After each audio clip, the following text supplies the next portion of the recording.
Olá pessoal, sejam bem-vindos a mais uma aula de Biologia aqui em nosso canal no YouTube. Eu sou o professor Gabriel e hoje eu acho que vocês devem estar estranhando um pouquinho porque essa aula está um tanto quanto diferente das outras do canal, não é? Afinal de contas, nas outras aulas eu vinha trabalhando apenas com slide e a voz ao fundo, mas eu resolvi inovar um pouquinho e agora vocês, de hoje em diante, me verão aqui na sua telinha e com esse cenário improvisado aqui, tá? Mas é por uma boa causa e a gente vai poder conversar, a gente vai poder brincar e vocês vão poder me ver, tá bom? Nestas nossas videoaulas. Então, já que é um canal e que eu estou aparecendo, eu também resolvi colocar uma vinheta. Sim, uma vinheta. Então, fica com a vinheta e daqui a pouco a gente apresenta o conteúdo de hoje. Valeu?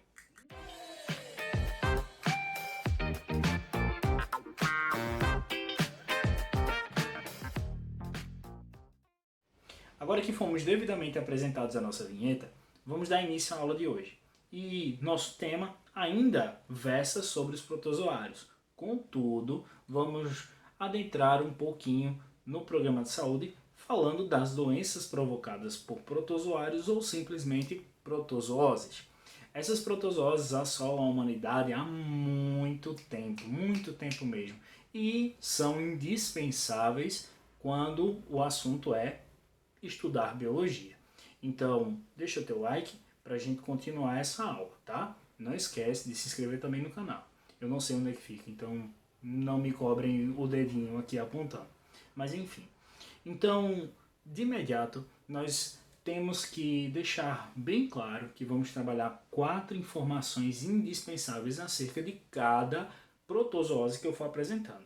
Quais são essas 4 informações, Gabriel? Primeira, o agente etiológico, o causador da doença. Se eu não souber quem é o causador, não tem como entender melhor qual é a parasitose ou a protozoose. Então, diante disso, agente causador, primeira informação. Segunda informação, a forma de transmissão ou contágio deste protozoário, certo? A fim de que a gente possa compreender se ele tem um vetor, um agente transmissor, né? Ou se tem um hospedeiro intermediário, se só tem o ser humano como hospedeiro definitivo, e por aí vai. Algumas informações que vamos trabalhando ao longo dessa aula. Terceira informação importantíssima é o grupo de sintomas que essa dada protozoose causa no ser humano, ok? E a quarta e última informação é o grupo de medidas profiláticas, ou seja, as medidas preventivas e de tratamento de cada protozoose dessa. Bom, diante das informações que vamos ter que apresentar nesta aula de hoje, daremos início discutindo um pouquinho mais sobre a malária, também chamada de maleita ou febre intermitente. E eu sei que eu vou quebrar um pouquinho a ordem dos 4 itens, mas por que febre intermitente? Porque a febre ocorre intervalada em horas ou até mesmo dias, tá? E melhor dizendo, dias. E nesse sentido, nós temos que saber que cada protozoário que nós vamos especificar causa uma dada febre intermitente com dias de intervalo distintos. Quer ver? Primeiro, o protozoário causador da malária pode ser de 3 tipos. O agente etiológico é do gênero Plasmodium, isso é indiscutível, mas ele pode ser um Plasmodium malari, pode ser Plasmodium vivax ou Plasmodium falciparum. Como é que esse plasmódio chega no ser humano? Através da picada das mosquitas, certo? Da fêmea do mosquito, do gênero Anopheles. E essa picada, quase não sai, essa picada do mosquito acaba transmitindo o protozoário que vai para a nossa via sanguínea. Se for o Plasmodium vivax, causará a febre intermitente de 48 em 48 horas. Se for o Plasmodium malari, causará uma febre com intervalos de 72 em 72 horas. E se for o Plasmodium falciparum, a febre é com um intervalo igual ao do Plasmodium vivax, mas com um adicional que não é tão bacana, que é a obstrução dos vasos sanguíneos, ok? Então acaba também gerando complicações aos vasos sanguíneos. Bom, por fim, a última informação que eu prometi que daria acerca de cada uma é a medida profilática. Claro, se existe um agente transmissor, o combate ao vetor transmissor, né, o mosquito do gênero Anopheles, é indispensável para que de fato nós possamos diminuir os casos da doença na nossa sociedade. Então, o combate ao mosquito, bem como as formas de vida deste protozoário, as múltiplas formas de vida, e mais, esse protozoário também pode ser tratado. Devidamente medicado, o indivíduo que está com malária pode ser livre dessa doença, ok? Agora que vocês aprenderam um pouquinho mais sobre a malária, vamos falar de 3 doenças de uma vez só. Por que, Gabriel, falar de 3 protozoas de uma vez só? Porque muitos estudantes tendem a confundi-las, tendo em vista que elas possuem a mesma forma de transmissão e as mesmas medidas profiláticas. E, portanto, eu desejo apresentar balantidiose, amebíase e giardíase de uma vez só, para a gente matar 3 coelhos com uma cajadada só. Então, compreenda que a balantidiose é provocada pelo agente etiológico chamado Balantidium coli. A amebíase pelo agente etiológico conhecido como Entamoeba histolítica, aquele que falamos na aula anterior. E a giardíase é provocada pela Giardia lamblia. Veja que são 3 protozoários totalmente diferentes. A começo de conversa, o próprio Balantidium coli é um protozoário ciliado. Já a Giardia lamblia é um protozoário flagelado. Então nós temos uma série de diferenças, mas no causador da patologia, no causador da protozoose. E quanto à transmissão das 3? Através de água e alimentos contaminados. E aí é que mora o perigo. Né? Muitas vezes a não higienização do alimento acaba provocando uma contaminação. Às vezes, frutas, legumes que não são bem higienizados e que são consumidos sem o devido cuidado provocam essas protozooses. Medidas profiláticas. Higiene alimentar, claro e evidente, e tendo em vista que elas também são transmitidas através da água contaminada, saneamento básico é tudo, minha gente. Tem que ter saneamento básico para que essas protozooses não aflijam o ser humano. Professor, mas como é que eu vou diferenciar cada uma delas, tendo em vista que elas possuem a mesma transmissão, a mesma medida profilática? Bom, nesse caso você vai ter que lembrar que a balantidiose, que também é chamada de disenteria, e é um erro muito comum o pessoal acreditar que disenteria é a mesma coisa que diarreia. Diarreia é um dos sintomas da disenteria, mas a disenteria é balantidiose, tá? Então não confundam. A diarreia pode ser provocada desde uma má digestão de um alimento, ou até mesmo uma intolerância, uma alergia, ou chegar até mesmo ser provocada por um parasito que esteja gerando tal sintoma.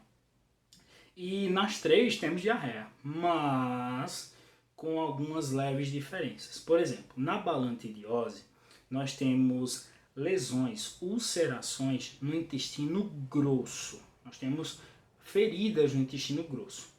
Na segunda, a amebíase, nós temos a liberação de muco junto às fezes e até mesmo o sangramento, ok?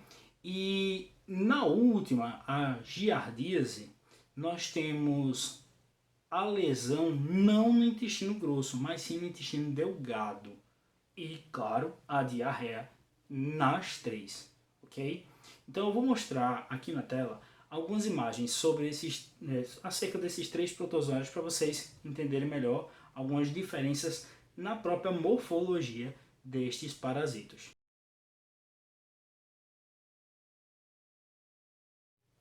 Os protozoários do gênero Leishmania dão muita dor de cabeça. Afinal de contas, eles provocam as doenças conhecidas por leishmaniose, que podem ser de dois tipos: leishmaniose visceral ou leishmaniose tegumentar. Qual é a diferença das duas? Bom, ambas são provocadas pela picada do mosquito palha, também chamado de birigui, ou ainda, melhor dizendo, de mosquito do gênero Lutzomia. Eu sei que é meio chatinho, meio complicadinho pegar o gênero, mas é mais uma informação aí para você, ok? Então, esse mosquito acaba picando o ser humano e transmitindo o protozoário do gênero Leishmania. Caso esse protozoário seja Leishmania chagassi, claro, existem outros causadores, tá? Mas eu vou citar apenas dois. Caso ele seja chagassi, ele provocará a leishmaniose visceral, ok? Essa leishmaniose visceral irá provocar como seus principais sintomas ulcerações, ou seja, feridas, lesões no fígado, no baço e nos intestinos, principalmente nos intestinos, nas vísceras do indivíduo. Já a leishmaniose tegumentar, aquela que provocará as lesões, as ulcerações na pele, serão provocadas pelo protozoário conhecido como Leishmania brasiliensis, um dos causadores também, tá? E de imediato, ambas têm como medida profilática o combate ao vetor, ao mosquito que de imediato transmite essas doenças. Eu não vou trazer imagens das leishmanioses porque eu acho muito pesado para cá, para o YouTube, mas eu vou deixar para vocês algumas imagens dos mosquitos e algumas respectivas situações a respeito. E esse mosquito também pode ser chamado de Phlebotom, tá? E tá aí algumas imagens dele.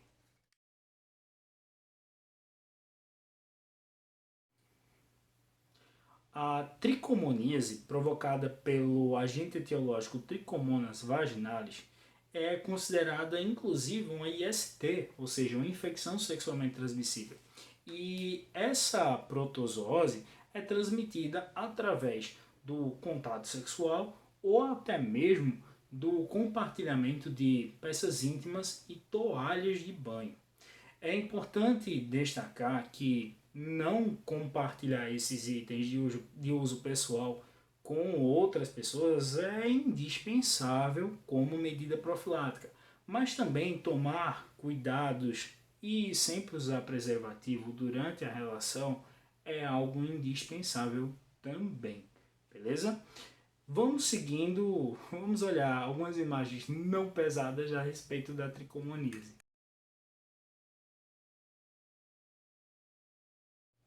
O Toxoplasma gondii é o agente causador da toxoplasmose. Essa doença nem é tão perigosa assim, não é tão perigosa assim para o ser humano. Contudo, em mulheres grávidas, o perigo reside. Por quê? Porque o Toxoplasma gondii afeta diretamente o sistema nervoso da criança e gera danos irreparáveis. Nessa perspectiva, a higiene alimentar é indispensável para que, de fato, essa protozoose seja evitada. Por quê? Porque o protozoário, algumas formas de vida do protozoário costumam se alojar em carnes e, por isso, a necessidade de uma higiene alimentar efetiva, ok? Vejam algumas imagens.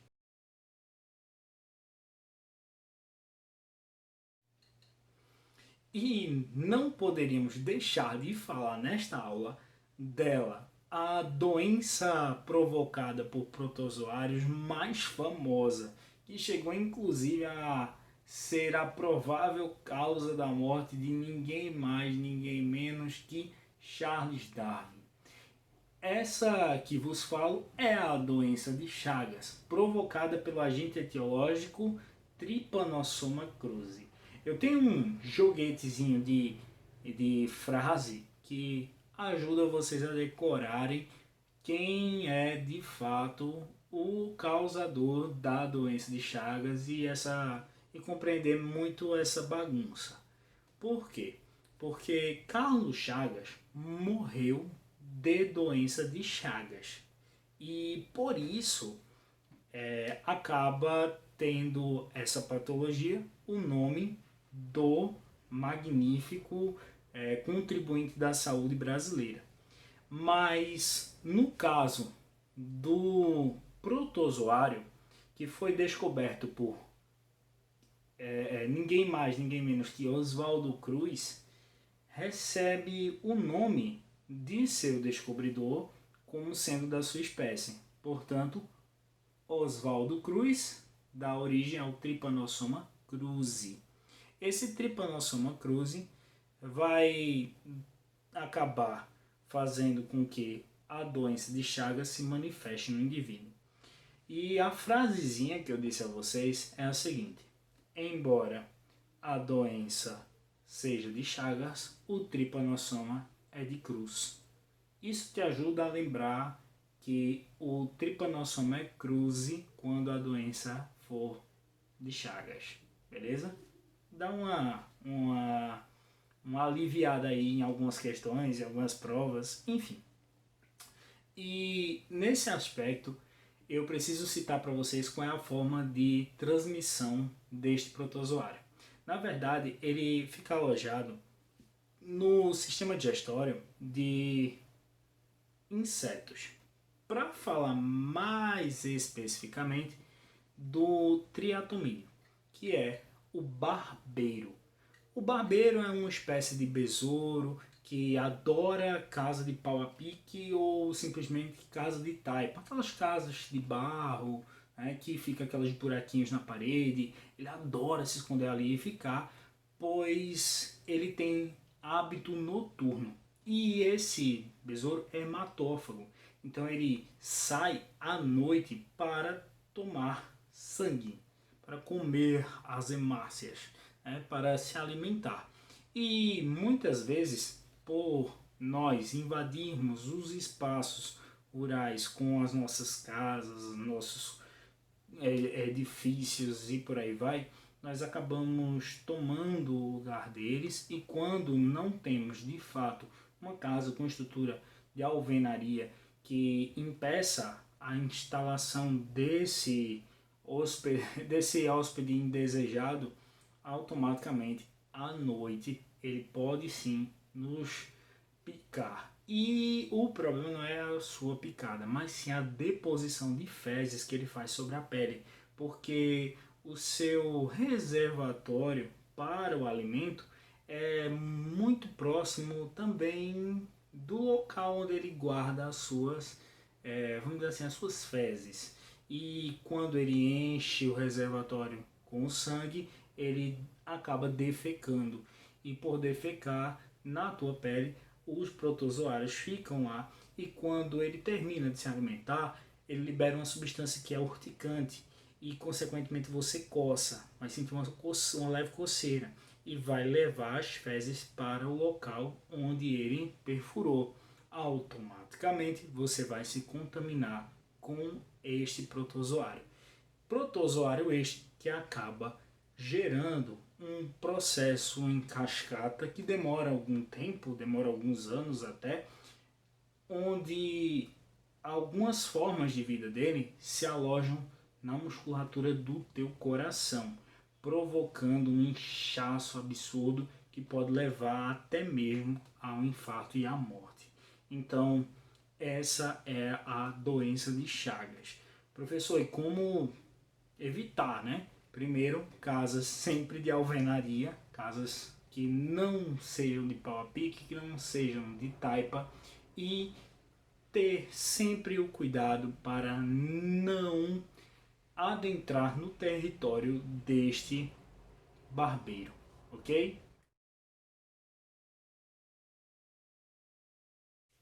Bom, pessoal, chegamos ao fim da nossa aula e eu espero que vocês tenham gostado, eu espero que vocês possam ter tirado todas as suas dúvidas. Nós falamos de 9 doenças provocadas por protozoário de forma rápida e objetiva e eu espero que tenha sido de grande contribuição para o teu aprendizado. Mais uma aula de biologia. Na próxima aula, nos encontramos e falaremos especificamente agora sobre algas. Tranquilo? Um cheiro, um grande abraço e até mais. Tchau, tchau.